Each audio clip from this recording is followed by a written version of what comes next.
எல்லோருக்கும் வணக்கம். எல்லோரையும் செங்கோ அகாடமி யூடியூப் சேனலுக்கு வரவேற்கிறோம். இப்போ இது பார்த்தீங்கன்னா ஜெனரல் ஸ்டடீஸில் 4வது பாடத்தில் ஒன்றியம் என்ற பாடப்பகுதி உள்ளது. அது 10th ஸ்டாண்டர்ட் புக்கில் நடுவண் அரசுன்னு டாப்பிக்கில் வருது. இப்போ இந்த காணொளியில் ஒன்றியம் அறிமுகம் மட்டும் பார்ப்போம். இனி அடுத்தடுத்த காணொளியில் குடியரசுத் தலைவர், துணை குடியரசுத் தலைவர், பிரதம அமைச்சர், அதே மாதிரி மக்களவை, மாநிலங்களவை, உச்ச நீதிமன்றம், இதெல்லாம் ஒன்றா ஒரு கிளாஸில் பார்ப்போம். இந்த கிளாஸில் நாம் பார்க்க போகிறது இந்த ஒன்றியம் அறிமுகம். அதாவது இந்திய நாட்டின் உயர்ந்த அரசாங்க அமைப்பு தான் நடுவண் அரசு, அதாவது ஒன்றிய அரசு. இதன் தலைமையகம் எங்குள்ளது? புதுதில்லியில். இந்திய அரசியலமைப்பின் பகுதி 5இல் 52 முதல் 78 வரையிலான 52 முதல் 78 வரையிலான சட்டப்பிரிவுகள் நடுவண் அரசின் நிர்வாகம் பற்றி குறிப்பிடுகின்றன. இந்திய அரசியலமைப்பை உருவாக்கியவர்கள் இந்தியாவின் பரந்த மற்றும் பன்முகத்தன்மையை கருத்தில் கொண்டு இந்தியாவிற்கு கூட்டாட்சி முறையிலான அரசை உருவாக்கியுள்ளனர். இந்த ஒன்றிய அரசு 3 அங்கங்களை கொண்டது. என்னென்ன? நிர்வாகம், சட்டமன்றம், நீதித்துறை போன்ற 3 அங்கங்களை உடையது. இதில் நடுவண் நிர்வாகம் என்பது, ஒன்றிய அரசோட நிர்வாகம் என்பது குடியரசுத் தலைவர், இந்த ஃப்ளோ சார்ட் அப்புறம் பார்த்துருவோம்.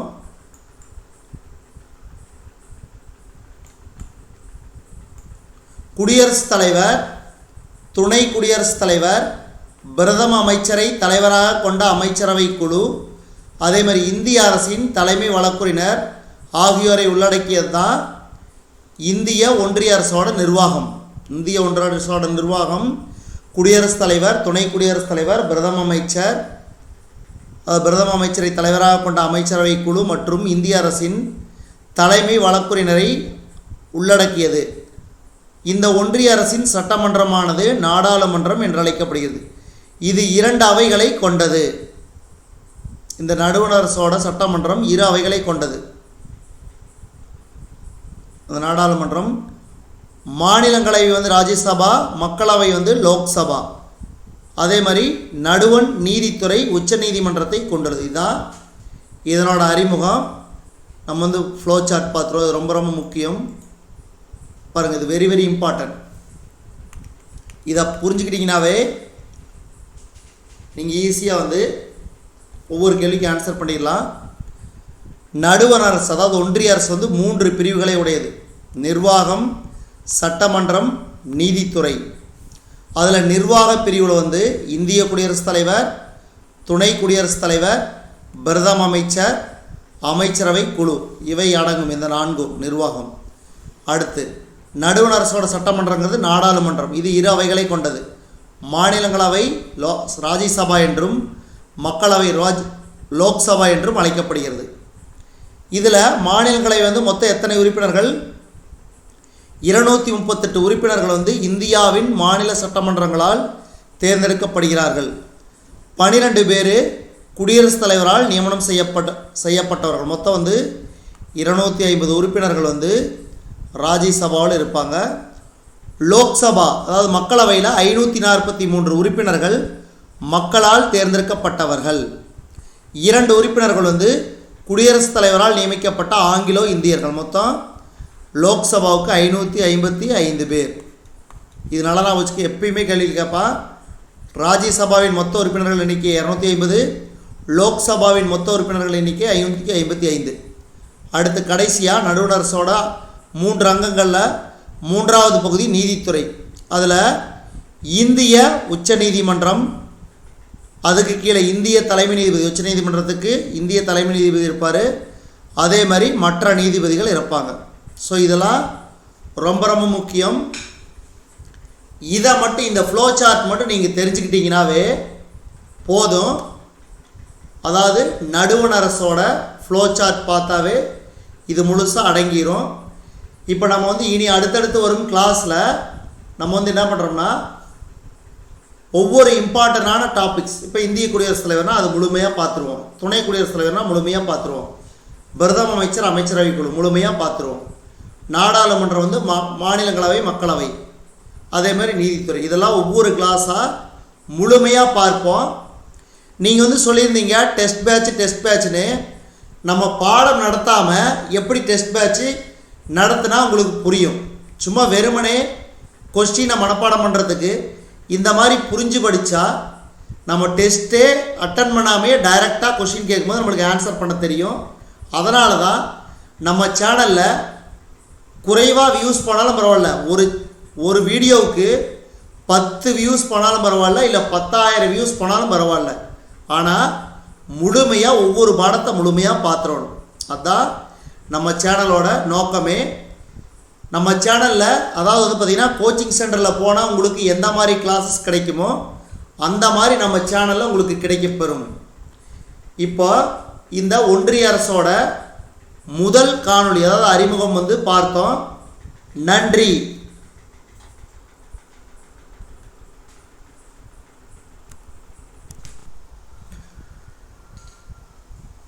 ஒன்றியம் பாடத்தில் அதாவது நடுவண் அரசு பாடத்தில் அடுத்த டாபிக் வந்து இந்திய குடியரசுத் தலைவர். இந்திய குடியரசுத் தலைவர் இந்த டாப்பிக்கை நல்லா ஹிண்ட்ஸ் எடுத்து வச்சுக்கோங்க. நம்ம நடத்தும் போதே நீங்கள் வந்து ஹிண்ட்ஸ் எடுத்து வச்சுக்கோங்க. கண்டிப்பாக வந்து இந்த டாப்பிக்லேருந்து ஒரு கேள்வி வந்து கண்டிப்பாக உறுதியாக வரும். நடுவண் அரசின் நிர்வாகத் தலைவர் யார்? குடியரசுத் தலைவர். அவர் பெயரளவில் நிர்வாக அதிகாரம் பெற்றவர். இந்தியாவின் முதல் குடிமகன் யாருன்னு கேட்டால் குடியரசுத் தலைவர். தற்போதைய குடியரசுத் தலைவர் யார்? திரௌபதி முர்மு. அடுத்து முப்படைகளின் தலைமை தளபதியாக செயல்படுகிறார். நடுவண் அரசின் அரசியலமைப்பு தலைவராகவும் உள்ளார். நடுவண் அரசின் அரசியலமைப்பு தலைவர் யார்? குடியரசுத் தலைவர். அதாவது அரசியலமைப்பு சட்டப்பிரிவு 53 படி குடியரசுத் தலைவர் நேரடியாகவோ அல்லது அவருடைய சார்பு நிலை அலுவலர்கள் மூலமாகவோ நடுவண் அரசின் நிர்வாக அதிகாரங்களை அரசியலமைப்பின்படி செயல்படுத்துகிறார். இப்போ அரசியலமைப்பு சட்டப்பிரிவு 53 படி தான் இந்திய குடியரசுத் தலைவர் ஆட்சி புரிகிறார். அடுத்து அதாவது இந்திய குடியரசுத் தலைவராக தேர்தலில் போட்டியிடுவதற்கான தகுதிகள் என்னன்னு பார்க்க போகிறோம். முதல்ல இந்திய குடிமகனாக இருத்தல் வேண்டும். 35 வயது பூர்த்தி அடைந்தவராக இருத்தல் வேண்டும். நடுவண் அரசிலோ மாநில அரசிலோ அல்லது உள்ளாட்சி அமைப்புகளிலோ ஊதியம் பெறும் பதவியில் இருத்தல் கூடாது. அப்போ குடியரசுத் தலைவர் தேர்தலில் போட்டியிட தகுதி என்னது? நடுவண் அரசிலோ மாநில அரசிலோ அல்லது உள்ளாட்சி அமைப்புகளிலோ ஊதியம் பெறும் பதவியில் இருத்தல் கூடாது. மக்களவை உறுப்பினராவதற்கான தகுதியினை பெற்றிருத்தல் வேண்டும். அதே மாதிரி அவரின் பெயரை குடியரசுத் தலைவரை தேர்ந்தெடுக்கும் வாக்காளர் குழுமத்தில் உள்ள 50 வாக்காளர்கள் முன்மொழியவும் மேலும் 50 வாக்காளர்கள் வழிமொழியவும் வேண்டும். இதுதான் அதாவது குடியரசுத் தலைவர் தேர்தலில் போட்டியிடுவதற்கான தகுதிகள். குடியரசுத் தலைவர் பாராளுமன்ற உறுப்பினராகவோ அல்லது சட்டமன்ற உறுப்பினராகவோ பதவி வகிக்கக்கூடாது. ஒருவேளை பதவி வகிக்கும் பட்சத்தில் குடியரசுத் தலைவராக அவர் பதவி ஏற்கும் நாளில் அந்த பதவி காலியானதாக கருதப்படும். குடியரசுத் தலைவர் பாராளுமன்ற உறுப்பினராகவோ அல்லது சட்டமன்ற உறுப்பினராகவோ பதவி வகிக்கக்கூடாது. ஒருவேளை பதவி வகிக்கும் பட்சத்தில் குடியரசுத் தலைவர் அவர் பதவி ஏற்கும் நாளில் அப்பதவி காலியானதாக கருதப்படும்.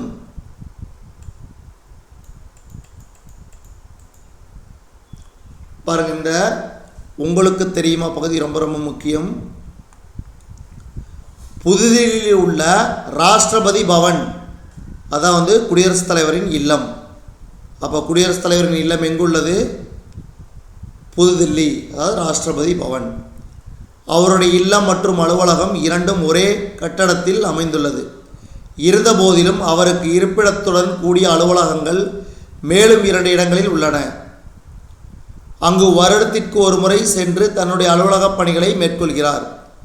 அதாவது சிம்லாவில் உள்ள ரீட்ரீட் கட்டிடம், ஹைதராபாத்தில் உள்ள ராஷ்டிரபதி நிலையம், இது இரண்டுமே குடியரசுத் தலைவரோட இல்லம். இவைகளில் ஒன்று வடக்கிலும், அதாவது சிம்லாவில் உள்ள ரீட்ரீட் கட்டிடம் வடக்கிலும், ஹைதராபாத்தில் உள்ள ராஷ்டிரபதி நிலையம் தெற்கிலும் அமைந்துள்ளது. இது நாட்டின் ஒற்றுமையையும் மக்களின் பல்வேறுபட்ட கலாச்சாரத்தின் ஒற்றுமையையும் பறைசாற்றுகின்றன. Very very important. உறுதியாக வரும், ஒரு முறை பாருங்கள், இல்லைன்னா நீங்கள் ஹிண்ட்ஸ் எடுத்து வச்சுக்கோங்க.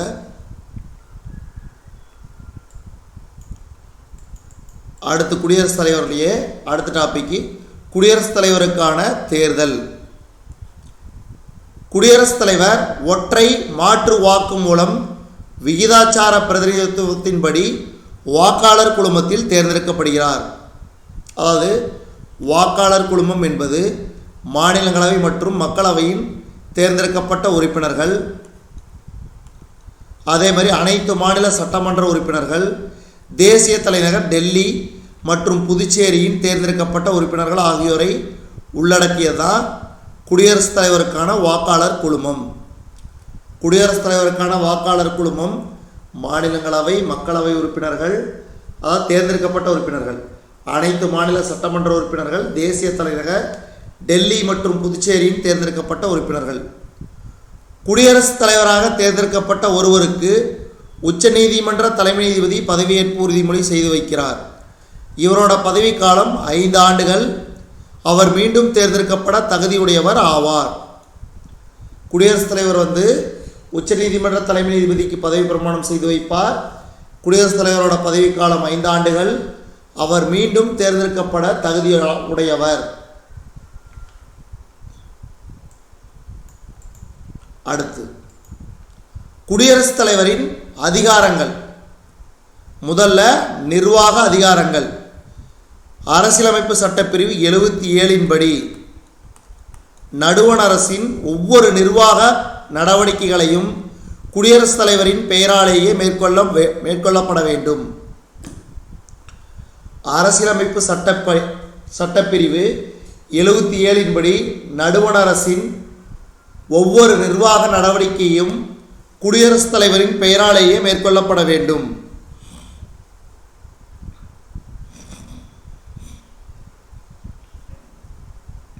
பிரதம அமைச்சரையும் மற்ற அமைச்சர்களையும் குடியரசுத் தலைவர் அவர்கள் நியமனம் செய்து வைக்கிறார்.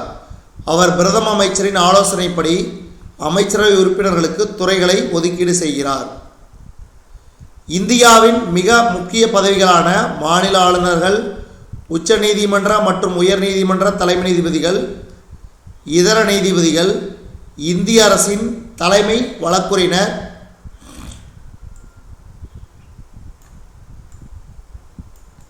அது மட்டும் இல்லாமல் தலைமை கணக்கு தணிக்கையாளர், இந்திய தலைமை தேர்தல் ஆணையர் மற்றும் 2 தேர்தல் ஆணையர்கள், நடுவண் அரசு பணியாளர் தேர்வாணையத்தின் தலைவர் மற்றும் இதர உறுப்பினர்கள், மற்ற நாடுகளுக்கான தூதர்கள் மற்றும் உயர் ஆணையர்கள் ஆகியோரை குடியரசுத் தலைவர் அவர்கள் நியமனம் செய்து வைக்கிறார்.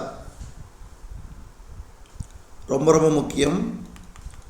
அடுத்து குடியரசுத் தலைவருக்கான சட்டமன்ற அதிகாரங்கள்.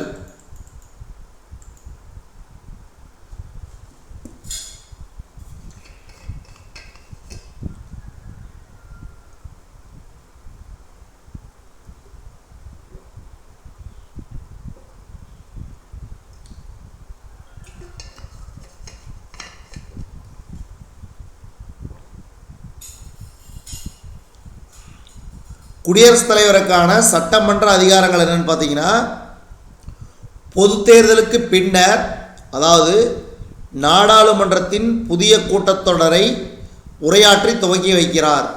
சட்டமன்ற அதிகாரம்னா அதாவது ஒன்றிய அரசோட சட்டமன்றம் என்னென்னது, மக்களவை, மாநிலங்களவை, அதை ஞாபகம் வச்சுக்கணும். இங்கே சட்டமன்றம்னா நீங்கள் மாநில சட்டமன்றத்தை நினைக்கக்கூடாது, புரியுதுங்களா? மேலும் ஒவ்வொரு ஆண்டின் நாடாளுமன்றத்தின் முதல் கூட்டம் குடியரசுத் தலைவரின் உரையுடன் துவங்குகிறது. குடியரசுத் தலைவர் ஆண்டுக்கு 2 முறை நாடாளுமன்றத்தை கூட்டுகிறார். அப்போ குடியரசுத் தலைவருக்கு ஆண்டுக்கு 2 முறை நாடாளுமன்றத்தை கூட்ட அவருக்கு அதிகாரம் உண்டு. அவர் நாடாளுமன்றத்தின் எந்த ஒரு அவையிலும் சட்ட மசோதா நிலுவையில் இருந்தாலும் அது குறித்த செய்தியை நாடாளுமன்றத்திற்கு அனுப்பலாம். குடியரசுத் தலைவரின் ஒப்புதல் பெற்ற பின்னரே அனைத்து மசோதாக்களும் சட்டமாகின்றன. முக்கியமாக பாருங்கள், இது ரொம்ப ரொம்ப முக்கியம். மற்ற மசோதாவை குடியரசுத் தலைவரின் ஒப்புதல் இல்லாமல் நிறைவேற்றினாலும் நிதி மசோதாவை மட்டும் குடியரசுத் தலைவரின் ஒப்புதலின்றி நாடாளுமன்றத்தில் அறிமுகம் செய்ய முடியாது. நாடாளுமன்றத்தின் இரு அவைகளையோ அல்லது ஏதேனும் ஒரு அவையின் கூட்டத்தையோ குடியரசுத் தலைவர் முடிவுக்கு கொண்டு வரலாம். மக்களவையின் 5 ஆண்டு காலம் முடியும் முன்னரே அதனை கலைக்கும் அதிகாரம் குடியரசுத் தலைவர் அவர்களுக்கு உண்டு. ரொம்ப ரொம்ப முக்கியம். அதாவது பார்த்தீங்கன்னா, பொது தேர்தலுக்கு பின்னர் நாடாளுமன்றத்தின் புதிய கூட்டத்தை உரையாற்றி துவக்கி வைக்கிறார். அதே மாதிரி ஒவ்வொரு வருஷத்துக்கும் நாடாளுமன்றத்தின் முதல் கூட்டத்தை குடியரசுத் தலைவர் உரையுடன் துவங்குகிறது. அதே மாதிரி குடியரசுத் தலைவர் ஆண்டுக்கு 2 முறை நாடாளுமன்றத்தை கூட்டுகிறார். அதே மாதிரி நாடாளுமன்றத்தின் எந்த ஒரு அவையிலும் ஒரு சட்ட மசோதா நிலுவையில் இருந்தாலும் அது குறித்த செய்தியை நாடாளுமன்றத்திற்கு அவர் அனுப்பலாம். அதே மாதிரி குடியரசுத் தலைவரின் ஒப்புதல் பெற்ற பின்னரே எந்த ஒரு மசோதாவும் சட்டமாகின்றன. முக்கியமாக நிதி மசோதாவை குடியரசுத் தலைவரின் ஒப்புதலின்றி நாடாளுமன்றத்தில் அறிமுகம் செய்ய முடியாது. நாடாளுமன்றத்தின் இரு அவைகளையோ அல்லது ஏதேனும் ஒரு அவையின் கூட்டத்தையோ குடியரசுத் தலைவர் முடிவுக்கு கொண்டு வரலாம். மக்களவையின் 5 ஆண்டு காலம் முடியும் முன்னரே அதனை கலைக்கும் அதிகாரம் குடியரசுத் தலைவர் அவர்களுக்கு உண்டு. அது மட்டும் இல்லாமல் முக்கியமாக பாருங்கள், இலக்கியம், அறிவியல், விளையாட்டு, கலை ஆகியவற்றில் அதேமாரி சமூக பணி ஆகியவற்றில் சிறந்து விளங்கும் 12 நபர்களை மாநிலங்களவைக்கு நியமனம் செய்யும் அதிகாரம் குடியரசுத் தலைவருக்கு உண்டு. அதே மாதிரி மக்களவைக்கு ஆங்கிலோ இந்திய சமூகத்தைச் சேர்ந்த 2 புதிய நபர்களை மக்களவையில் போதுமான பிரதிநிதித்துவம் இல்லை என்றும் கருதும் பட்சத்தில் குடியரசுத் தலைவர் நியமனம் செய்கிறார். ஸோ இதெல்லாம் ரொம்ப ரொம்ப முக்கியம். இது சட்டமன்ற அதிகாரங்கள், அதாவது மாநிலங்களவை, மக்களவை. அடுத்து பாருங்கள், குடியரசுத் தலைவருக்கான நிதி அதிகாரங்கள். பாருங்கள், நிதி அதிகாரங்கள்.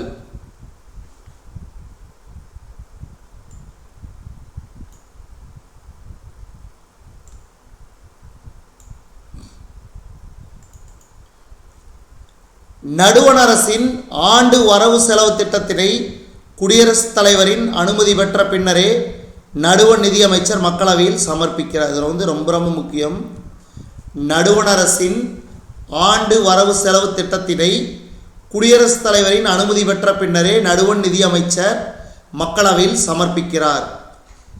இந்திய அரசியலமைப்பு சட்டம் இந்திய அவசரகால நிதியினை குடியரசுத் தலைவரிடம் அளித்துள்ளது. அவரின் பரிந்துரையின்றி எந்த ஒரு மானிய கோரிக்கையும் கொண்டு வர முடியாது. இந்தியாவின் அவசர நிதியிலிருந்து அரசின் எதிர்பாராத செலவினங்களை மேற்கொள்ளும் அதிகாரம் குடியரசுத் தலைவருக்கு மட்டுமே உண்டு. பாருங்கள், இந்தியாவின் அவசர நிதியிலிருந்து அரசின் எதிர்பாராத செலவினங்களை மேற்கொள்ள அதிகாரம் குடியரசுத் தலைவர் அவர்களுக்கு உண்டு. ஒவ்வொரு 5 ஆண்டுகளுக்கும் ஒரு நிதிக்குழுவினை அமைக்கிறார். ஒவ்வொரு 5 ஆண்டுகளுக்கும் ஒரு நிதிக்குழுவினை அமைக்கிறார். அடுத்து பாருங்கள், நிதி அதிகாரம் பார்த்தாச்சு. நீதி அதிகாரம். நீதி அதிகாரத்துக்கு உட்பட்ட அரசியலமைப்பு பார்த்திங்கன்னா சட்டப்பிரிவு 72. இந்திய அரசியலமைப்பு சட்டத்தின் 72வது சட்டப்பிரிவு நீதிமன்றத்தால் தண்டனை பெற்ற ஒருவரின் தண்டனையை குறைக்கும், அதாவது கருணை மனு. அதேமாதிரி ஒத்தி வைக்கவும், தண்டனையிலிருந்து விடுவிக்கவும், மன்னிப்பு வழங்கவும் குடியரசுத் தலைவருக்கு அதிகாரம் வழங்கியுள்ளது. ரொம்ப ரொம்ப முக்கியம். இந்திய அரசியலமைப்பு சட்டத்தின் 72வது சட்டப்பிரிவு நீதிமன்றத்தால் தண்டனை பெற்ற ஒருவரின் தண்டனையை குறைக்கவும், ஒத்திவைக்கவும், தண்டனையிலிருந்து விடுவிக்கவும், மன்னிப்பு வழங்கவும் குடியரசுத் தலைவருக்கு அதிகாரம் வழங்கியுள்ளது. அடுத்து, குடியரசுத் தலைவருக்கு உண்டான இராணுவ அதிகாரங்கள் பாருங்கள். அதாவது நடுவண் அரசின் பாதுகாப்பு படையின் தலைமை தளபதி என்ற அதிகாரத்தை சட்டப்பிரிவு 53(2) குடியரசுத் தலைவருக்கு வழங்கியுள்ளது. அவர் சட்டத்தின்படி இராணுவத்தை வழிநடத்துகிறார். இப்போது வந்து பார்த்திங்கன்னா நம்ம இந்திய அரசு முப்படைகளுக்கான தலைமை தளபதியை நியமனம் செய்கிறது. அதற்கும் தலைமை பொறுப்பை ஏற்பவர் யாருன்னு பார்த்தீங்கன்னா குடியரசுத் தலைவர். இதெல்லாம் ஞாபகம் வச்சுக்கணும், ரொம்ப ரொம்ப முக்கியம். அடுத்து ராஜதந்திர அதிகாரங்கள். குடியரசுத் தலைவருக்கான ராஜதந்திர அதிகாரங்கள். வெளிநாடுகளுக்கான இந்திய தூதர்களை குடியரசுத் தலைவர் நியமிப்பதோடு மட்டுமல்லாமல் அவர் இந்தியாவுக்கான வெளிநாட்டு தூதர்களையும் வரவேற்கிறார். வெளிநாடுகளுக்கான அனைத்து உடன்படிக்கைகளும் ஒப்பந்தங்களும் குடியரசுத் தலைவரின் பெயராலேயே நடைபெறுகின்றன. அப்போ வெளிநாடுகளுக்கான அனைத்து உடன்படிக்கைகளும் ஒப்பந்தங்களும் குடியரசுத் தலைவரின் பெயராலேயே நடைபெறுகின்றன. அடுத்து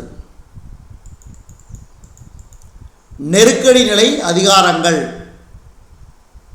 இது ஏற்கனவே நான் பார்த்தது தான், இந்திய அரசியலமைப்பு பாடத்தில் ஏற்கனவே பார்த்தது தான். பாருங்கள், நெருக்கடி நிலையில் அறிவிக்கும் அதிகாரம் 352 சட்டப்பிரிவிலும், மாநில அரசை கலைக்கும் அதிகாரம் 356 சட்டப்பிரிவிலும், நிதி நெருக்கடியை அறிவிக்கும் அதிகாரம் 360வது சட்டப்பிரிவிலும் உள்ளது. இது வந்து குடியரசுத் தலைவர் அவர்களுக்கே உண்டு.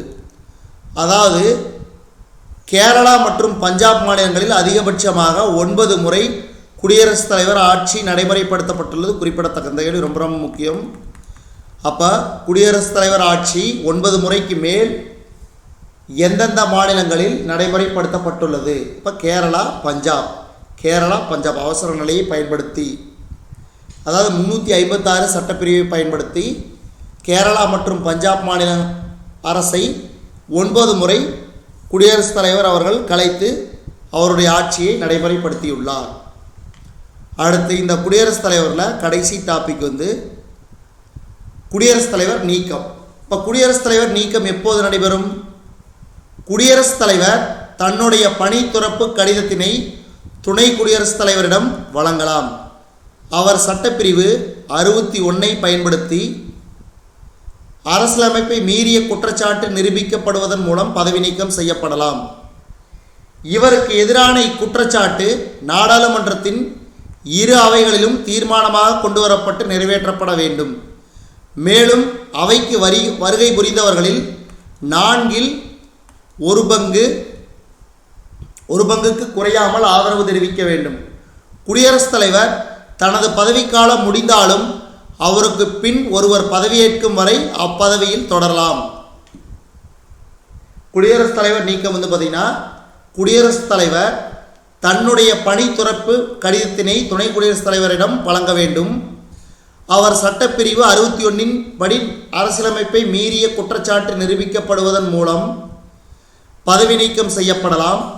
இவருக்கு எதிரான இக்குற்றச்சாட்டு நாடாளுமன்றத்தின் இரு அவைகளிலும் தீர்மானமாக கொண்டு வரப்பட்டு நிறைவேற்றப்பட வேண்டும்.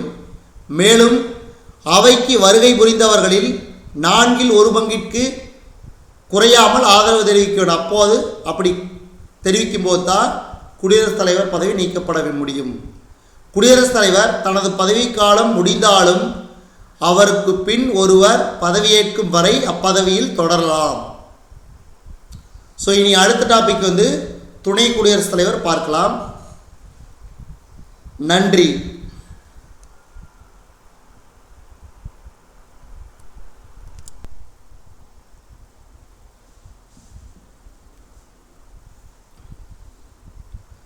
அடுத்த டாபிக்கு துணை குடியரசுத் தலைவர். துணை குடியரசுத் தலைவர் அதாவது ஒன்றிய அரசு, அதாவது நடுவண் அரசு பாடத்தில் உரிய கிளாஸ் 3. முதல் கிளாஸ் வந்து அறிமுகம், 2வது கிளாஸ் வந்து குடியரசுத் தலைவர், இப்போ 3வது கிளாஸ் வந்து துணை குடியரசுத் தலைவர். ஒவ்வொரு கிளாஸுமே ரொம்ப ரொம்ப முக்கியம். நீங்கள் வந்து தனியாக குறிப்பெடுத்து வச்சுக்கோங்க. நம்ம கிளாஸ் எடுக்கும்போது அரசியலமைப்பின் 63வது சட்டப்பிரிவு, அரசியலமைப்பின் 63வது சட்டப்பிரிவு இந்திய துணை குடியரசுத் தலைவர் பதவியை வழங்குகிறது. இது வந்து நாட்டின் 2வது உயர்ந்த பதவி. துணை குடியரசுத் தலைவரோட பதவி வந்து நாட்டின் 2வது உயர்ந்த பதவி. அலுவலக முன்னுரிமையின்படி குடியரசுத் தலைவருக்கு அடுத்த தரநிலையில் துணை குடியரசுத் தலைவர் அவர்கள் உள்ளார். இப்பதவி அமெரிக்க துணை குடியரசுத் தலைவரின் பதவியை போன்றது. நாட்டின் அரசாங்க நடவடிக்கைகள் தொடர்ச்சியாக நடைபெற இந்த பதவி உருவாக்கப்பட்டுள்ளது. நம்ம இந்தியாவோட அதாவது சுதந்திரம் அடைஞ்சதுக்கு பின்னாடி இந்தியாவின் முதல் துணை குடியரசுத் தலைவர் யாருன்னா டாக்டர் ராதாகிருஷ்ணன். இவர் தான் இந்தியாவின் 2வது குடியரசுத் தலைவர். இப்போ துணை குடியரசுத் தலைவர் தேர்தலில் போட்டியிடுவதற்கான தகுதிகள்: இவர் வந்து இந்திய குடிமகனாக இருத்தல் வேண்டும், 35 வயது பூர்த்தி அடைந்தவராக இருத்தல் வேண்டும். அதே மாதிரி நடுவண் அரசிலோ மாநில அரசிலோ அல்லது உள்ளாட்சி அமைப்புகளிலோ ஊதியம் பெறும் பதவியில் இருத்தல் கூடாது. அதே மாதிரி மாநிலங்களவை உறுப்பினராவதற்கான மற்ற தகுதிகளை பெற்றிருத்தல் வேண்டும். ஸோ இதுதான் தேர்தலில், அதாவது துணை குடியரசுத் தலைவர் தேர்தலில் போட்டியிடுவதற்கான தகுதிகள்.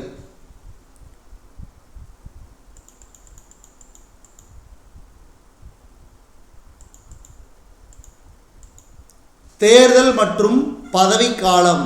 தேர்தல் மற்றும் பதவிக்காலம் அதாவது சட்டப்பிரிவு 66இல் ஒன்றின்படி 66இல் ஒன்றின்படி குடியரசுத் தலைவர் போலவே துணை குடியரசுத் தலைவரும் மக்களால் நேரடியாக தேர்ந்தெடுக்கப்படாமல் மறைமுக தேர்தல் மூலம் தேர்ந்தெடுக்கப்படுகிறார். அதாவது துணை குடியரசுத் தலைவரின் பதவிக்காலம் 5 ஆண்டுகள். பதவிக்காலம் முடியும் முன்னரே பணி துறப்பு, இறத்தல், பணி நீக்கம் ஆகிய காரணங்களால் அவரது பதவி முடிவுக்கு வரலாம். அவர் மீண்டும்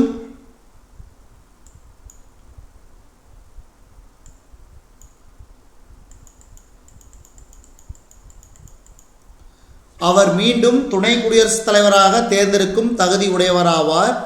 மேலும் புதிய துணை குடியரசுத் தலைவர் தேர்ந்தெடுக்கும் வரை மாநிலங்களவையின் துணைத் தலைவர் துணை குடியரசுத் தலைவரின் பணிகளை மேற்கொள்வார்.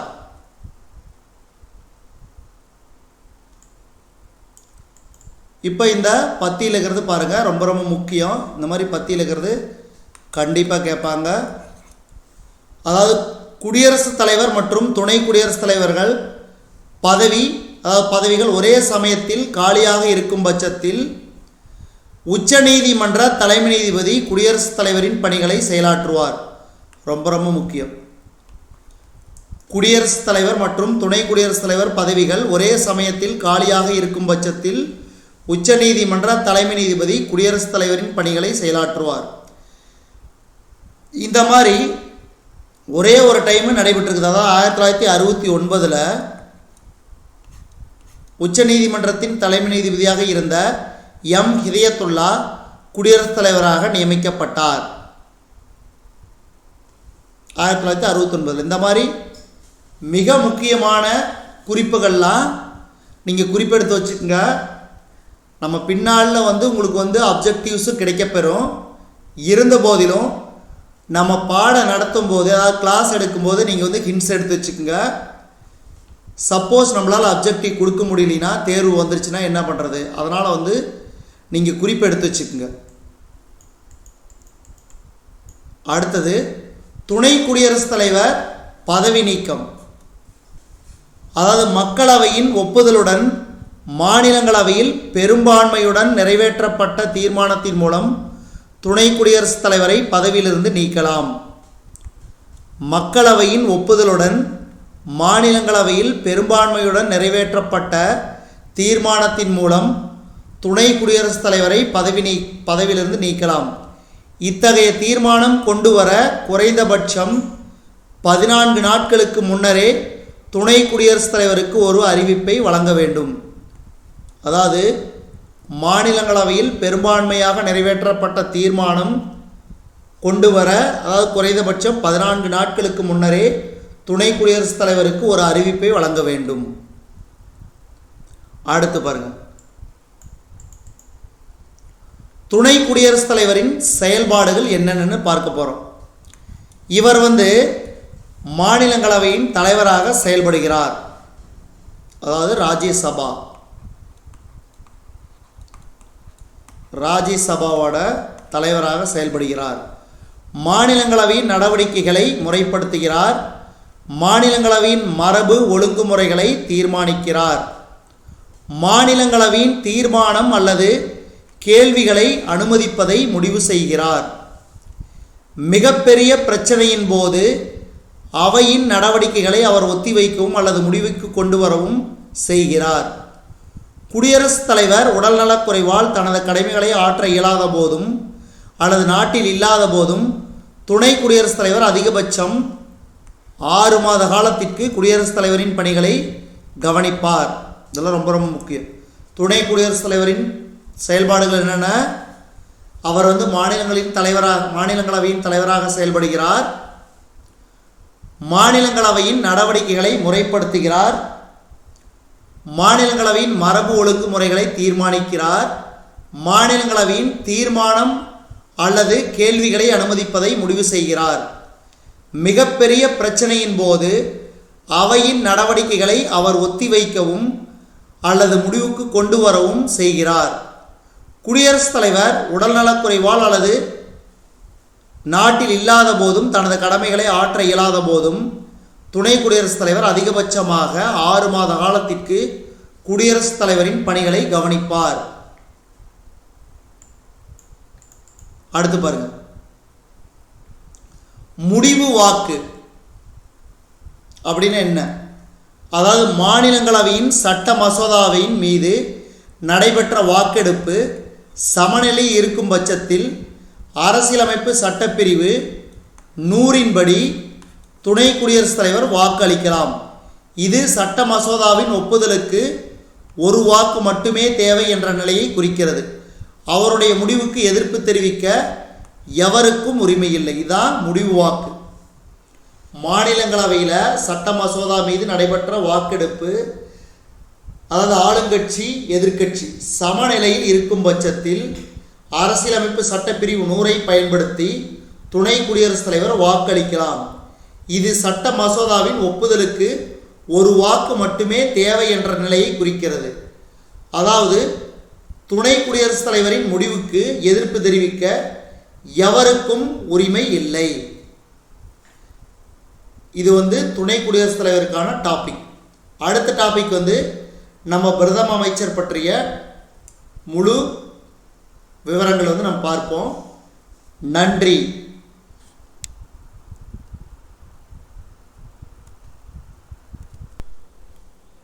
ஒன்றியம், அதாவது நடுவண் அரசு. அதில் அடுத்த டாபிக் பிரதம அமைச்சர். இந்த டாபிக் முழுமையாக இந்த காணொளி வாயிலாக பார்க்க போகிறோம். இது கிளாஸ் நம்பர் 4, அதாவது ஒன்றியம் என்ற பாடத்தில் 4வது கிளாஸு பிரதம அமைச்சர். அரசியலமைப்பு சட்டப்பிரிவு 74(1) குடியரசுத் தலைவருக்கு உதவிடவும் அறிவுரை வழங்கிடவும் பிரதம அமைச்சரை தலைவராக கொண்ட, அதாவது அரசியலமைப்பு சட்டப்பிரிவு 74(1) குடியரசுத் தலைவருக்கு உதவிடவும் அறிவுரை வழங்கிடவும் பிரதம அமைச்சரை தலைவராக கொண்ட ஒரு நடுவண் அமைச்சரவை குழு இருக்கும் என குறிப்பிடப்படுகிறது. முக்கியமாக இந்த பாயிண்ட் ஞாபகம் வச்சுக்க, ரொம்ப ரொம்ப முக்கியம். அதாவது இந்தியாவின் பிரதம அமைச்சர் பதவியானது வெஸ்ட்மின்ஸ்டர் அரசியலமைப்பு ஜனநாயக முறையிலிருந்து ஏற்றுக்கொள்ளப்பட்டது. அதாவது இங்கிலாந்தின் நாடாளுமன்றம் வெஸ்ட்மின்ஸ்டர் அரண்மனையில் அமைந்துள்ளதால் அவர்களின் நாடாளுமன்ற முறை வெஸ்ட்மினிஸ்டர் முறை என்றழைக்கப்படுகிறது. ஸோ வந்து ரொம்ப ரொம்ப முக்கியம். அப்போ வெஸ்ட்மினிஸ்டர் முறை நாடாளுமன்ற முறை எந்த நாட்டில் உள்ளது நடைமுறையில் கேட்டாங்கன்னா இங்கிலாந்து.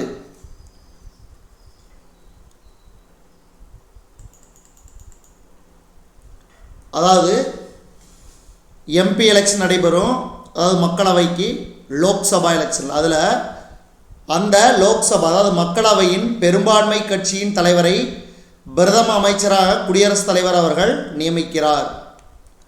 மற்ற அமைச்சர்களை அதாவது பாருங்கள், மற்ற அமைச்சர்களை பிரதம அமைச்சரின் ஆலோசனையின்படி குடியரசுத் தலைவர் அவர்கள் நியமிக்கிறார். மக்களவையில் எந்த ஒரு கட்சிக்கும் தனி பெரும்பான்மை பலம் இல்லை எனில் குடியரசுத் தலைவர் எந்த கட்சி அமைச்சரவையை அமைக்க முடியுமோ அக்கட்சியின் தலைவரை அவர் அழைத்து அரசு அமைக்க கூறலாம். குடியரசுத் தலைவர் அமைச்சர்களுக்கு பதவி பிரமாணமும் இரகசிய காப்பு பிரமாணமும் செய்து வைக்கிறார். நாடாளுமன்ற உறுப்பினராக இல்லாதவர் கூட அமைச்சராக நியமிக்கப்படலாம். நாடாளுமன்ற உறுப்பினராக இல்லாதவர் கூட அமைச்சராக நியமிக்கப்படலாம். அந்த வகையில் வந்து ஏற்கனவே வந்து அதாவது முன்னாள் இராணுவ அமைச்சராக இருந்த நிர்மலா சீதாராமன் அவர்கள் அதே மாதிரி எம்பி ஆகாமே, நாடாளுமன்ற உறுப்பினர் ஆகாமையே அவங்க வந்து அந்த அமைச்சர் பதவி ஏற்றாங்க. அதே மாதிரி வந்து பார்த்திங்கன்னா வெளியுறவுத்துறை அமைச்சர், தற்போதைய வெளியுறவுத்துறை அமைச்சர் ஜெய்சங்கர் அவர்களும் எலெக்ஷனில் போட்டி போடாமையே அவரும் அமைச்சராக பதவியேற்றார். இதெல்லாம் வந்து ஞாபகம் வச்சுங்க, இதெல்லாம் ஒரு எடுத்துக்காட்டு.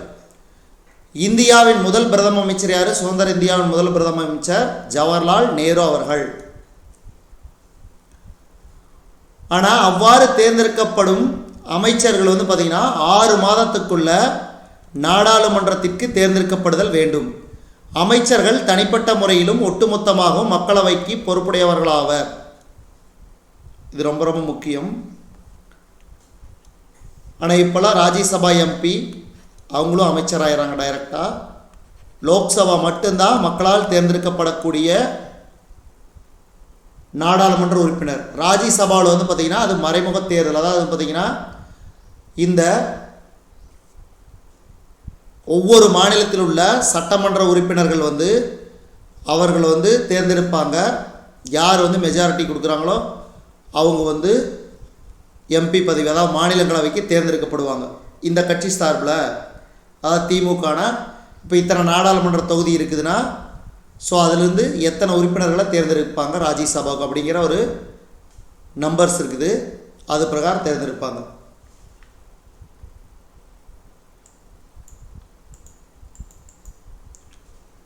பிரதம அமைச்சரின் செயல்பாடுகளும் கடமைகளும். பிரதம அமைச்சரின் செயல்பாடுகளும் கடமைகளும். அரசியலமைப்பு சட்டப்பிரிவு 78 அரசியலமைப்பு சட்டப்பிரிவு 78 பிரதம அமைச்சரின் கடமைகளை பற்றி குறிப்பிடுகிறது.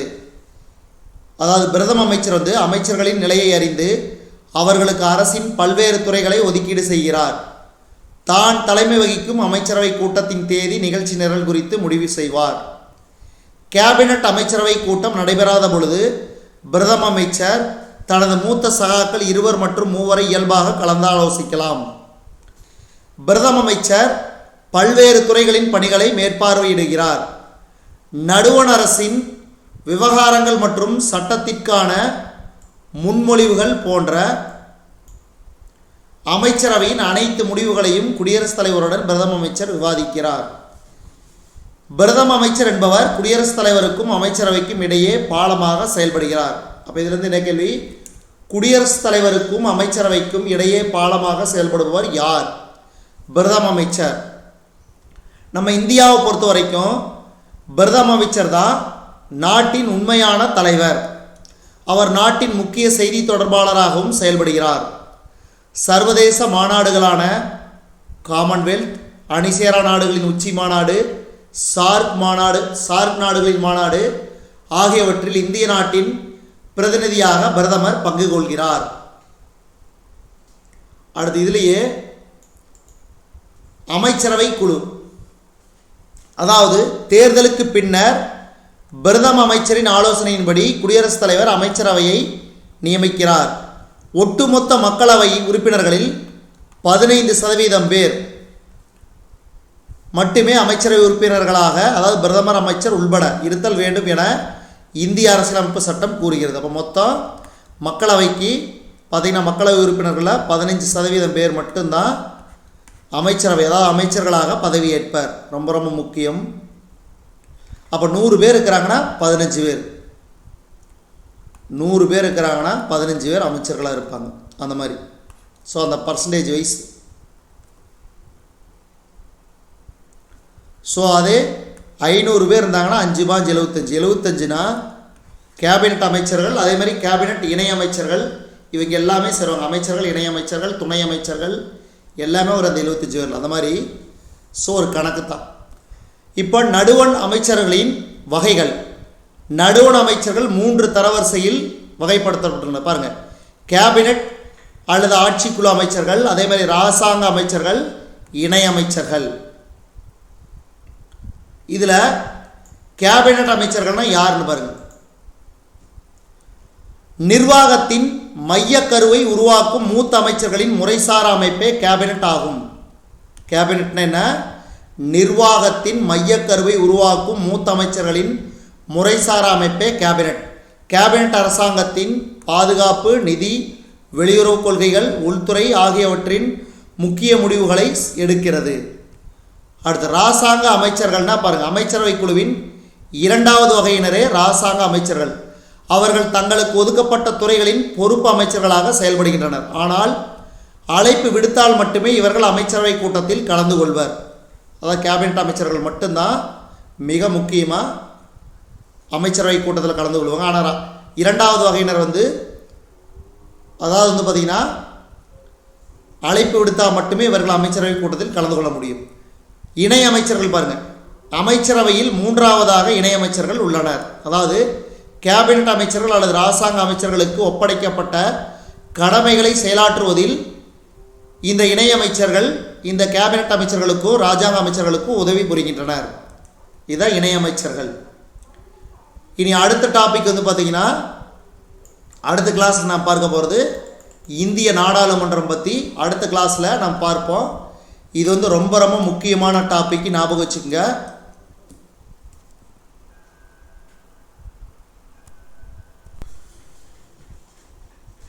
அடுத்த டாபிக்கு இந்திய நாடாளுமன்றம்.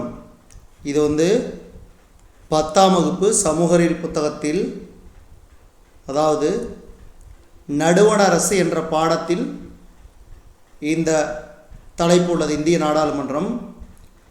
இந்த நடுவண் அரசில் இது கிளாஸ் 5வது கிளாஸ். இதை உன்னிப்பாக கவனிங்க. இதிலிருந்து ஒரு சில கேள்விகள் வரலாம். நடுவண் அரசின் சட்டம் இயற்றும் அங்கமாக நாடாளுமன்றம் திகழ்கிறது. இந்திய நாடாளுமன்றம் 3 பகுதிகளை கொண்டது. 1 குடியரசுத் தலைவர், 2வது ராஜ்யசபா அதாவது மாநிலங்களவை, 3வது லோக்சபா.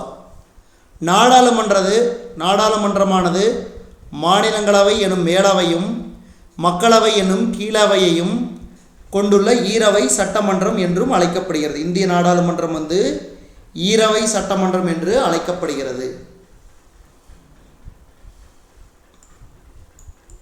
முதல்ல நாம் பார்க்க போகிறது இதில் நாடாளுமன்றத்தில் மாநிலங்களவை அதாவது ராஜ்யசபா என்று அழைக்கப்படும் மாநிலங்களவை மொத்தம் 250 உறுப்பினர்களை கொண்டது. இதில் 238 உறுப்பினர்கள் மாநில சட்டமன்ற உறுப்பினர்கள் மற்றும் யூனியன் பிரதேச சட்டமன்ற உறுப்பினர்களால், அதாவது மறைமுக தேர்தல் மூலம் தேர்ந்தெடுக்கப்படுகின்றனர். 250ல் 238 பேர் மறைமுக தேர்தல் மூலம் தேர்ந்தெடுக்கப்படுகின்றனர். மீதி 12 பேர், அதாவது இலக்கியம், அறிவியல், விளையாட்டு, கலை மற்றும் சமூக சேவை ஆகிய துறைகளில் சிறந்த அறிவு அல்லது செயல்முறை அனுபவம் கொண்ட 12 உறுப்பினர்களை குடியரசுத் தலைவர் அவர்கள் நியமனம் செய்கிறார். இப்போ அடுத்த டாபிக் என்னன்னா, மாநிலங்களவை உறுப்பினராக தகுதிகள். அந்த உறுப்பினர் இந்திய குடிமகனாக இருத்தல் வேண்டும், 30 வயது பூர்த்தி அடைந்தவராக இருத்தல் வேண்டும், அரசாங்கத்தில் ஊதியம் பெறும் பதவியில் இருத்தல் கூடாது. மனநிலை சரியில்லாதவராகவோ அல்லது பெற்ற கடனை திருப்பித் தர முடியாதவராகவோ இருத்தல் கூடாது. மக்களவையிலோ அல்லது எந்த ஒரு சட்டமன்றத்திலோ உறுப்பினராக இருக்கக்கூடாது. அப்படி இருக்காத பட்சத்தில் தான் இந்த தகுதிகள்லாம் இருந்தால் அவர் மாநிலங்களவை உறுப்பினராக தகுதியானவர். இந்த மாநிலங்களவை உறுப்பினரின் தகுதி காலம், அதாவது பதவிக்காலம் பார்த்திங்கன்னா, மாநிலங்களவை ஒரு நிரந்தர அவை ஆகும். அதனை கலைக்க முடியாது. மாநிலங்களவை உறுப்பினர்களின் பதவிக்காலம் 6 ஆண்டுகள். 6 ஆண்டுகள். அதன் உறுப்பினர்களில் 3இல் 1 பகுதியினர் ஒவ்வொரு 2 ஆண்டுகளுக்கு பிறகு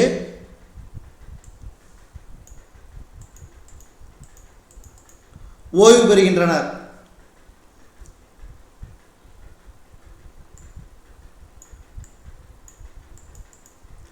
மூன்றில் 1 பங்கினர் பார்த்திங்கன்னா ஒவ்வொரு 2 ஆண்டுக்கு பிறகு ஓய்வு பெறுகின்றனர். 3இல் 1 பங்கு உறுப்பினர்கள் 2 ஆண்டுகளுக்கு ஒரு முறை ஓய்வு பெறுகின்றனர். அதனால் ஏற்படும் காலியிடங்கள் புதிய உறுப்பினர்களால் நிரப்பப்படுகின்றன. துணை குடியரசுத் தலைவர் பதவி வழி மாநிலங்களவையின் தலைவராக செயல்படுகிறார். மாநிலங்களவையின் துணைத் தலைவர் அதன் உறுப்பினர்களால் தேர்ந்தெடுக்கப்படுகிறார். அடுத்து, இந்த மாநிலங்களவைக்கு உண்டான தேர்தல், அதாவது தேர்ந்தெடுக்கப்பட்ட மாநில சட்டமன்ற உறுப்பினர்களால் ஒற்றை மாற்று வாக்கு மூலம் விகிதாச்சார பிரதிநிதித்துவ முறையில் மாநிலங்களவை உறுப்பினர்கள் தேர்ந்தெடுக்கப்படுகின்றனர். இந்த தேர்தல் முறை மறைமுக தேர்தல் எனப்படும். இவர்கள் மக்களால் நேரடியாக தேர்ந்தெடுக்கப்படுவதில்லை.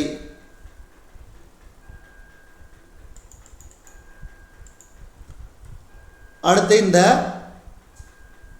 ப்ளூ மார்க்கில் பார்த்திங்கன்னா கொடுத்துருக்கிறது ரொம்ப ரொம்ப முக்கியம். இதில் நிதி மசோதா. நிதி மசோதாவினை திருத்தம் செய்யவோ அல்லது நிராகரிக்கவோ மாநிலங்களவைக்கு அதிகாரம் இல்லை. மக்களவையில் மட்டும் நிதி மசோதாவினை அறிமுகப்படுத்த முடியும். இம்மசோதா மாநிலங்களவையின் ஒப்புதலுடன் சட்டமாக மாறும். மாநிலங்களவை 14 நாட்களுக்குள் ஒப்புதல் அளிக்கவில்லை எனில் ஒப்புதல் பெறாமலேயே சட்டமாகிவிடும்.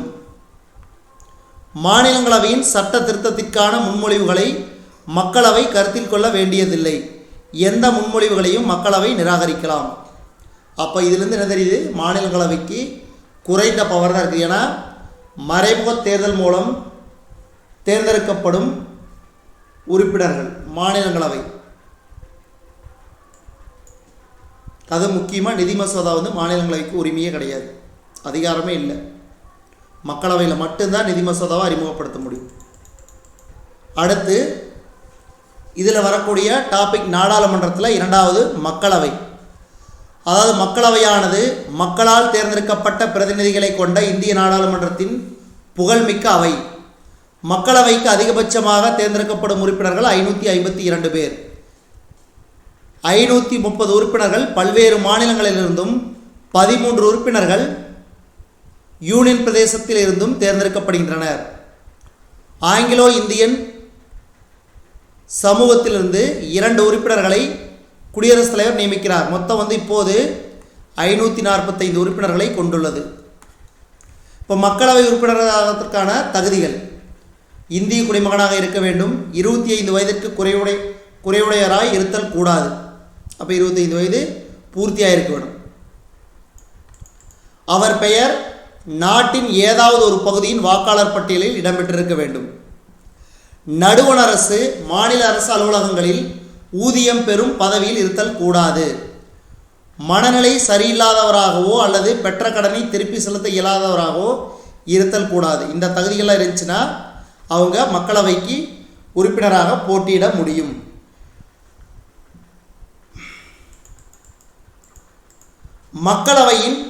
மக்களவை உறுப்பினர்களின் பதவிக்காலம். பொதுவாக மக்களவை தன்னுடைய முதல் கூட்டத்திலிருந்து 5 ஆண்டுகள் செயல்படும். அதன் காலம் முடிவதற்கு முன் பிரதம அமைச்சரின் ஆலோசனையின் பேரில் குடியரசுத் தலைவர் மக்களவையை கலைக்கலாம். இந்திய அரசியலமைப்பின் அவசர நிலை சட்டத்தின்படி மக்களவையின் நம்பிக்கை வாக்கெடுப்பில் எந்த ஒரு கட்சிக்கோ அல்லது கூட்டணிக்கோ பெரும்பான்மை இல்லாத பட்சத்தில் குடியரசுத் தலைவர் மக்களவையை கலைக்கலாம். இப்போ மாநிலங்களவை தேர்தல் வந்து மறைமுகமாக நடைபெற்றுச்சு. ஆனால் மக்களவை தேர்தல் அப்படி கிடையாது. மக்களவை தேர்தல் எப்படி நடைபெறும்னா, மக்கள் தொகையின் அடிப்படையில் உருவாக்கப்பட்ட நாடாளுமன்ற தொகுதிகளில் உள்ள மக்களால் நேரடியாக மக்களவை உறுப்பினர்கள் தேர்ந்தெடுக்கப்படுகின்றனர். மக்களவை தேர்தலுக்கான ஏற்பாடுகள், மேற்பார்வையிடுதல், நடத்துதல் ஆகிய பணிகளை இந்திய தேர்தல் ஆணையம் மேற்கொள்கிறது. மக்களவை உறுப்பினர்களை தேர்ந்தெடுப்பதில் வயது வந்தோர் வாக்குரிமை பின்பற்றப்படுகிறது. அதாவது வாக்காளர்களாக பதிவு செய்யப்பட்ட 18 வயது நிரம்பிய இந்திய குடிமக்கள் அனைவரும் தங்கள் பிரதிநிதிகளை தேர்ந்தெடுக்க தகுதியுடையவர் ஆவர். யுனிவர்சல் அடல்ட் சஃப்ரேஜ், உலகளாவிய வயது வந்தோர் வாக்குரிமை. அடுத்து மக்களவையின் செயல்பாடுகள் பாருங்கள். அதாவது அனைத்து மசோதாக்களையும் மக்களவையில் நிறைவேற்ற முடியும், நிதி மசோதா உள்பட. ஆனால் மாநிலங்களவையில் நிதி மசோதாவை நிறைவேற்ற முடியாது.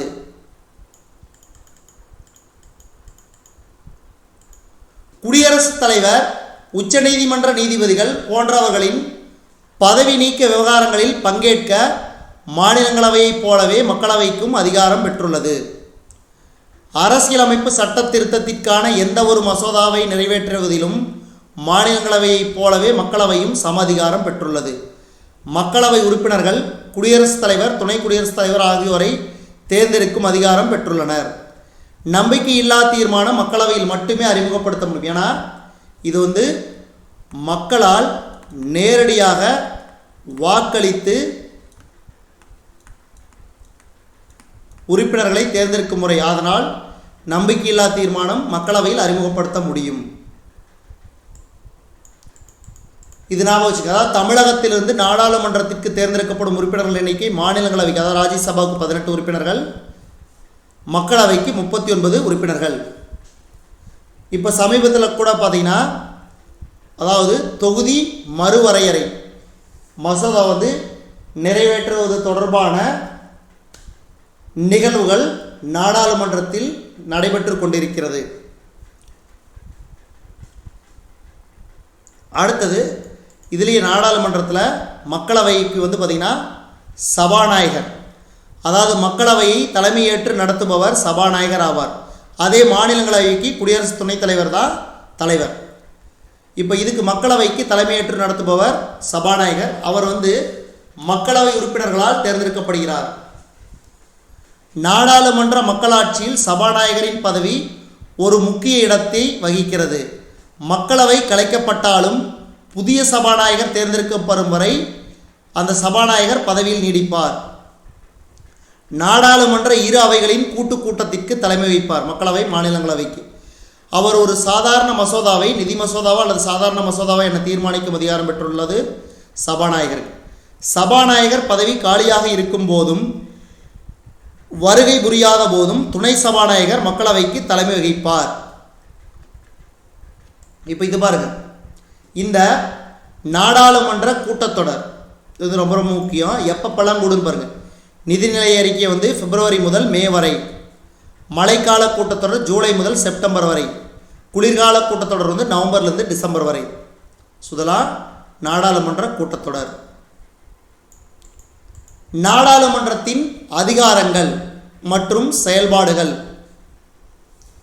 அதாவது இந்திய நாடாளுமன்றம் சட்டமியற்றுதல், நிர்வாகத்தினை மேற்பார்வையிடுதல், வரவு செலவு திட்டத்தினை நிறைவேற்றுதல், பொதுமக்கள் குறைகளை போக்குதல், மேலும் வளர்ச்சி திட்டங்கள், சர்வதேச உறவுகள், உள்நாட்டு கொள்கைகள் போன்றவைகளை விவாதித்தல் என பல பணிகளை செய்கிறது.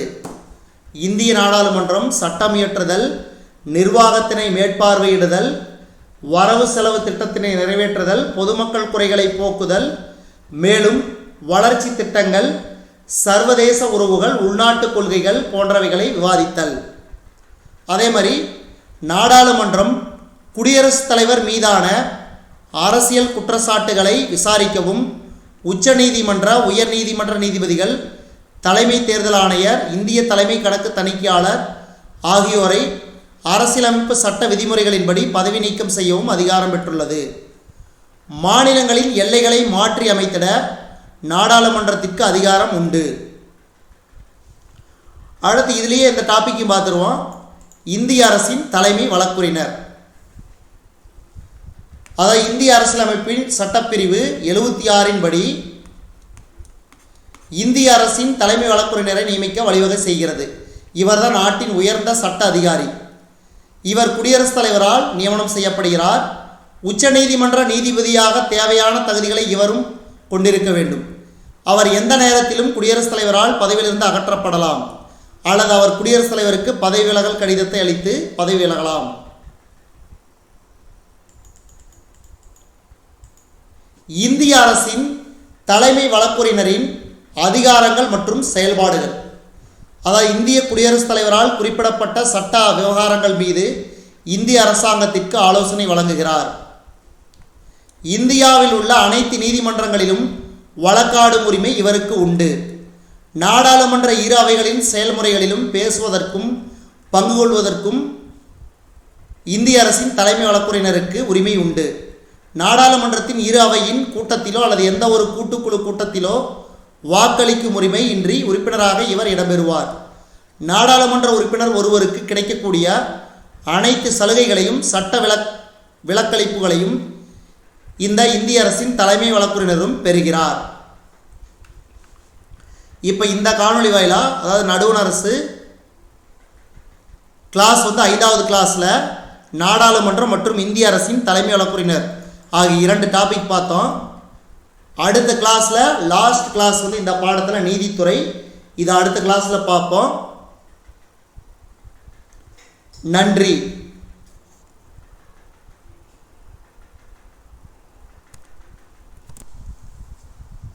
நடுவண் அரசு, அதில் கடைசி டாபிக்கு நீதித்துறை. இது கிளாஸ் 6 லாஸ்ட் கிளாஸு. நடுவண் அரசாங்கத்தின் 3வது அங்கம் நீதித்துறை ஆகும். நடுவண் அரசாங்கத்தின் 3வது அங்கம்தான் நீதித்துறை.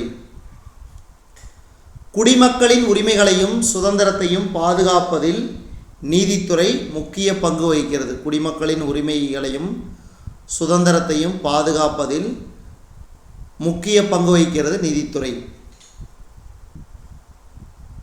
இப்போ இதில் முதல்ல வரக்கூடியது உச்ச நீதிமன்றம். அதாவது இந்திய அரசியலமைப்பு சட்டத்தின் பாதுகாவலன் உச்ச நீதிமன்றம். நடுவண் மாநில அரசுகளின் சட்டமன்ற நிர்வாக பிரிவுகளிலிருந்து நீதித்துறை தன்னாட்சி பெற்று விளங்குகிறது. ஒருங்கிணைந்த நீதித்துறை என்பது நாடு முழுவதும் நீதித்துறையானது ஒற்றை அதிகார படிநிலையை கொண்டுள்ளதாகும். ஒருங்கிணைந்த நீதித்துறை என்பது நாடு முழுவதும் நீதித்துறையானது ஒற்றை அதிகார படிநிலையை கொண்டுள்ளது. குடிமக்களின் உரிமைகளையும் சுதந்திரத்தையும் பாதுகாப்பதில் நீதித்துறை முக்கிய பங்கு வகிக்கிறது. இதான் உச்ச நீதிமன்றம். பாருங்க, புதுதில்லியில் அமைந்துள்ள இந்திய உச்ச நீதிமன்றம் 1950 ஜனவரி 28ஆம் நாள் 28/1/1950 துவங்கப்பட்டது. இது 1935ஆம் ஆண்டு இந்திய அரசு சட்டத்தின் கீழ் நிறுவப்பட்ட கூட்டாட்சி நீதிமன்றத்தை தொடர்ந்து உருவாக்கப்பட்டது. புதுதில்லியில் அமைந்துள்ள இந்திய உச்ச நீதிமன்றம் 1950 ஜனவரி 28ஆம் நாள் துவங்கப்பட்டது. இது 1935ஆம் ஆண்டு இந்திய அரசு சட்டத்தின் கீழ் நிறுவப்பட்ட கூட்டாட்சி நீதிமன்றத்தை தொடர்ந்து உருவாக்கப்பட்டது.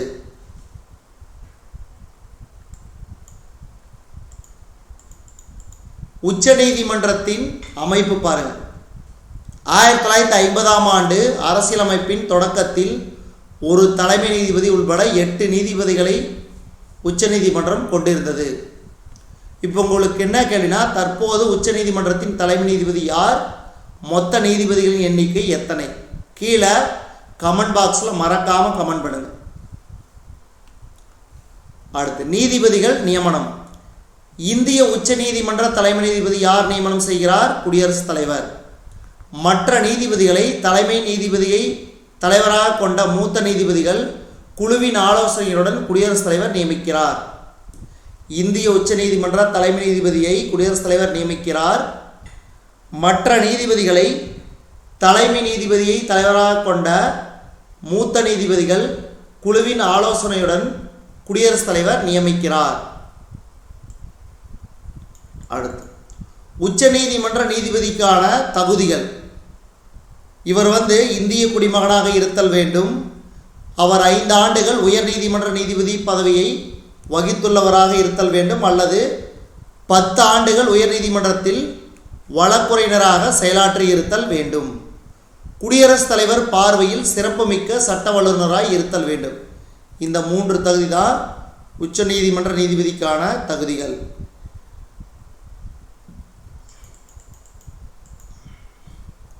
தற்காலிக அடிப்படையில் உச்ச நீதிமன்ற நீதிபதியை நியமிக்க அரசியலமைப்பு சட்டம் வழிவகை செய்கிறது. தற்காலிக அடிப்படையில், அதாவது ஆட்ஹாக் பேசிஸ், உச்ச நீதிமன்ற நீதிபதிகளை நியமிக்க அரசியலமைப்பு சட்டம் வழிவகை செய்கிறது. உச்ச நீதிமன்ற தலைமை நீதிபதி உள்பட இதர நீதிபதிகள் 65 வயது வரை பதவி நீடிப்பர். 65 வயது வரை பதவி நீடிப்பர். உச்ச நீதிமன்ற நீதிபதிகள் தங்கள் பதவிக்காலம் முடிவதற்கு முன்பாக குடியரசுத் தலைவரிடம் பதவி விலகல் கடிதத்தை அளித்து பதவி விலகலாம் அல்லது பெருங்குற்றத்தின் மூலம் உண்டான கண்டன தீர்மானத்தின் மூலம் உச்ச நீதிமன்ற நீதிபதிகளை பதவியிலிருந்து நீக்கும் அதிகாரத்தினை நாடாளுமன்றம் பெற்றுள்ளது. நல்லா வச்சுங்க. பெருங்குற்றத்தின் மூலம் உண்டான கண்டன தீர்மானத்தின் மூலம் உச்ச நீதிமன்ற நீதிபதிகளை பதவியிலிருந்து நீக்கும் அதிகாரத்தினை நாடாளுமன்றம் பெற்றுள்ளது. உச்ச நீதிமன்றத்தின் தலைமையிடம் எங்குள்ளது? நிரந்தர தலைமையிடம் புதுதில்லி. எனினும் இந்திய குடியரசுத் தலைவரின் இசைவு பெற்று இந்திய தலைமை நீதிபதியின் முடிவின்படி வேறு எந்த மாநிலத்திலும் அல்லது எந்த ஒரு இடத்திலும் இந்நீதிமன்ற அமர்வு அமையலாம்.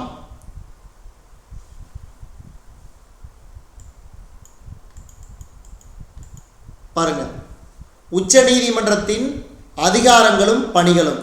இதில் மொத்தம் 5 அதிகாரங்களுக்கு. இதில் முதல் அதிகாரம் தனக்கேயுரிய நீதி வரையறை.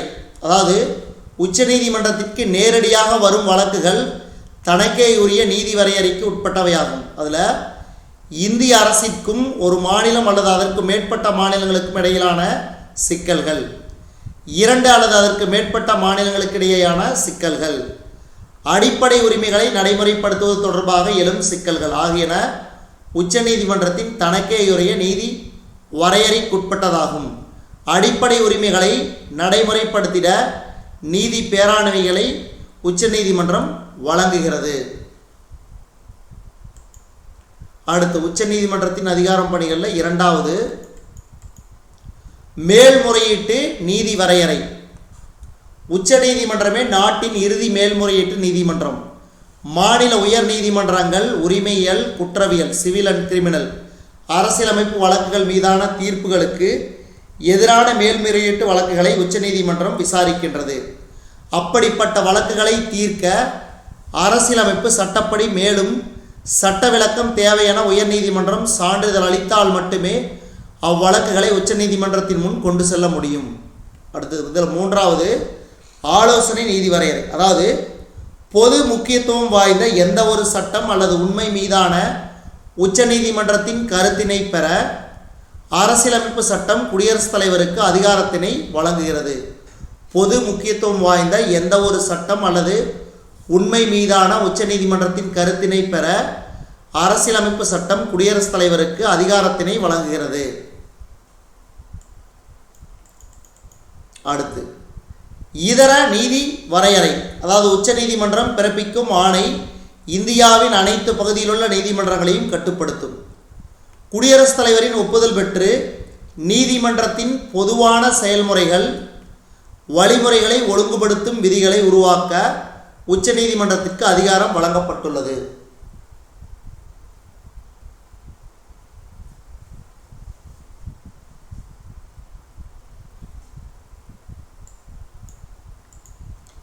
கடைசி நீதி புனராய்வு.